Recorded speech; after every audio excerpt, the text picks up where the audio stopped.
Sir, आप यहाँ 315 विधानसभा से पर्चा दाखिला किए हैं, क्या मुद्दे रहेंगे विशेष रूप से आपके? इस प्रदेश फरिंदा ही नहीं, इस पूरे प्रदेश के मुद्दा जो है सबसे बड़ी मुद्दा है महंगाई, जिससे जनता त्रस्त है।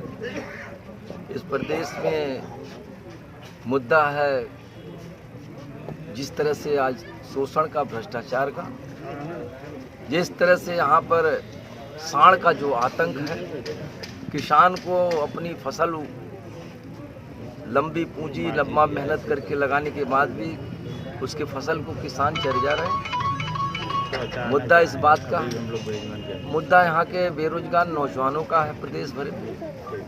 मुद्दा यहाँ पर बेहतरीन स्वास्थ्य व्यवस्था देने की है। अब मुद्दा यहाँ का जो कानून व्यवस्था मजबूत करने की है। आज गुंडा माफिया के राज में ये कहते हैं, बाबा साहब जी कहते हैं कि ठोंक दो, और ये बार बार बयान दिए कि हमारे राज में गुंडा या तो जेल में और नहीं तो ऊपर जेल में या जेल में। वो इनका भाषण माफिया उस उत्तर प्रदेश के मुखिया और प्रदेश के मुखिया का भाषण माफिया है। ये जुमलेबाजी के बादशाह हैं ये लोग। इन लोगों का जुमलेबाजी पूरे देश की, पूरे प्रदेश की जनता को मालूम हो चुका है कि कितने करोड़ लोगों को रोजगार मिला, कितने लोगों का समस्याओं का समाधान हुआ, कितने लोग ऑक्सीजन की कमी से मर गए। ये आपको प्रदेश सरकार और देश की सरकार का ये नैतिक जिम्मेदारी होता है कि अपने वहाँ के आम आवाम के बेहतर स्वास्थ्य सेवा दिया जाए। ये बेहतर स्वास्थ्य सेवा तो नहीं दे सके, लेकिन कोरोना काल में जब आफत का काल था, प्रकृति का कोप था इनके राज में, तो उस समय ये ऑक्सीजन तक नहीं दे पाए। याद होगा आप पत्रकार साथियों, इन्होंने जब लॉकडाउन लगाने का काम किया, आज चुनाव के समय पे इनकी हजारों हजार गाड़ियां गली गली घूमने के लिए, बाकायदे उसमें टीवी का लाइव टेलीकास्ट और प्रसारण के लिए इनके पास हजारों गाड़ियां आ जाए। लेकिन जब इस प्रदेश का कमेड़ा प्रदेश में रहते हुए लॉकडाउन लगाया और उसको साधन नहीं मिल रहा था, 2-2 हजार किलोमीटर पैदल चल करके गरीब आम आवाम कमेड़ा सड़कों पर जान दे रहा था, तब इनको इसकी सुधि नहीं थी। तो इन जुमलेबाजों की सरकार का जो उत्पीड़न है, उस उत्पीड़न का मुद्दा पूरे प्रदेश में है।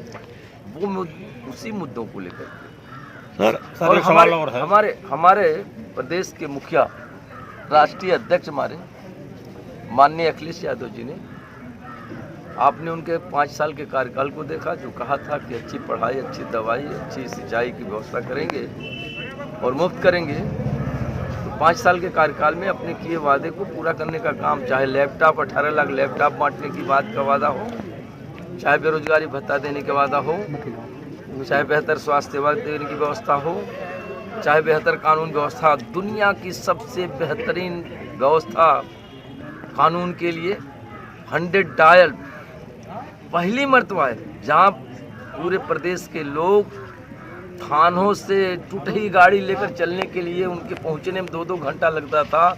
ऐसी बेहतरीन व्यवस्था और टेक्नोलॉजी का इस्तेमाल करके ऐसी व्यवस्था देने काम किया कि 15 मिनट के अंदर पुलिस आपके दरवाजे पर, 15 मिनट के अंदर आपका तड़फड़ाता हुआ मरीज को पहुंचाने के, अस्पताल पहुंचाने के लिए एम्बुलेंस 108, 102 देने की व्यवस्था किया।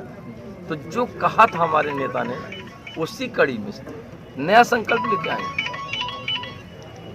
जात नहीं होती, किसी कर्मचारी की कोई जात नहीं होती है, पेंशन उसका हक था। और पुरानी पेंशन को हमारे नेता ने कहा है, हमारे नेता ने कहा कि हम पुराने पेंशन व्यवस्था को बहाल करेंगे।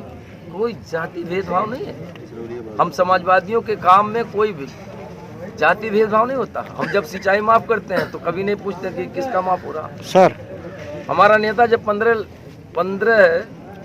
55 लाख गरीब महिलाओं को जब पेंशन देता तो कहीं नहीं देखता कि किस जात को मिल रहा। लैपटॉप बांटता तो ये नहीं देखता कि किस जात के लिए जा रहा है।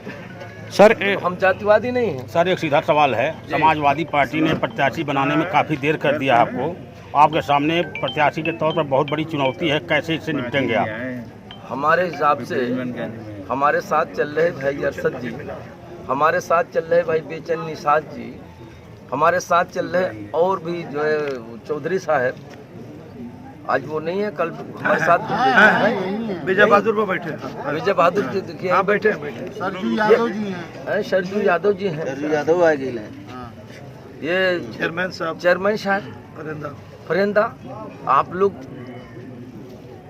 डिक्टारती थे ना, समाजवादी पार्टी के प्रत्याशी बनने के लिए आप लोग भी आवेदन किए थे।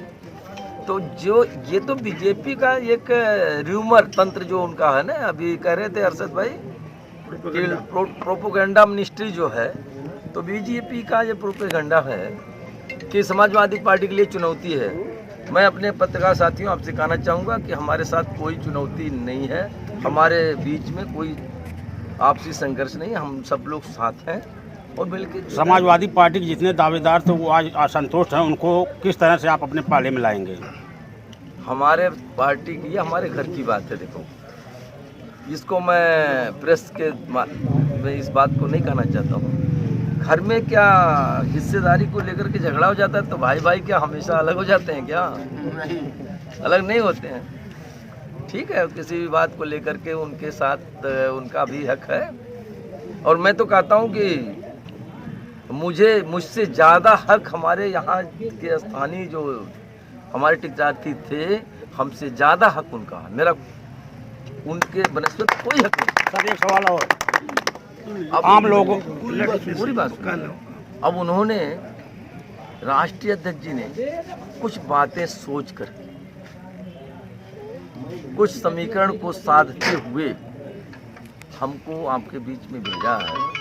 तो आम जनता जो है वो ये याद रखेगी कि विनोद ये सानी जी लड़ेंगे तो नहीं लड़े, या जायसवाल साहब हमारे, या चौधरी साहब हमारे, या अरशद साहब हमारे, ये देख कर के वोट करेगी, या उन मुद्दों को जो साढ़ का मुद्दा है, महंगाई का मुद्दा है, बेरोजगारी का मुद्दा है, कानून व्यवस्था का मुद्दा है, व्यवस्थाएं स्वास्थ्य व्यवस्थाओं का छिन्न भिन्न जो व्यवस्था है उसका मुद्दा, उस पर वोट करेगी, या ये इस मुद्दों को लेकर वोट करेगी? मैं आपसे पूछना चाहता हूँ, जनता किन मुद्दों को लेकर वोट करने जा रही है? आम लोगों में सर यह चर्चा है कि प्रत्याशी बाहरी क्षेत्र से बिलोंग करते हैं और चुनाव जीतने हारने के बाद जो है क्या वो अस्थायी रूप से यहाँ रहेंगे?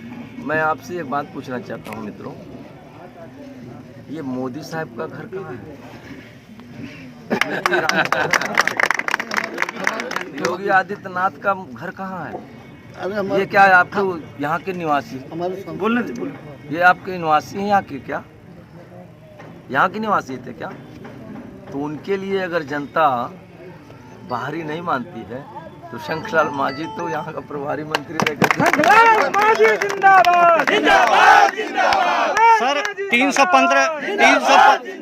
315 विधानसभा में बेरोजगार, गरीबी और महंगाई को लेकर काफी जनता त्रस्त है, तो सपा के द्वारा मैनिफेस्टो में क्या लाभ उनको दिया जाएगा? क्या त्रस्त नहीं है? हाँ, पूरे प्रदेश की बात, उसकी कड़ी में फरिंदा की जनता भी त्रस्त है।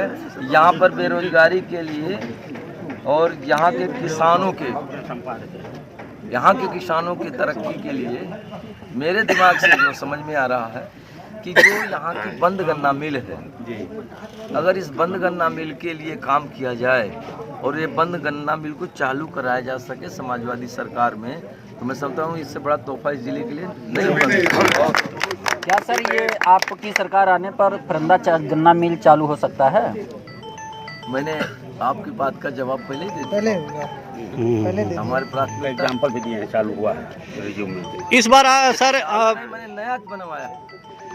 इस बार 315 विधानसभा में और भी पार्टियां हैं, उनसे जीत का अंतर आपका क्या रहेगा और उनको क्या बताना चाहेंगे? पार्टी के साथ कोई किसी का मुकाबला है ही नहीं। जनता पूरी मन बना चुकी है।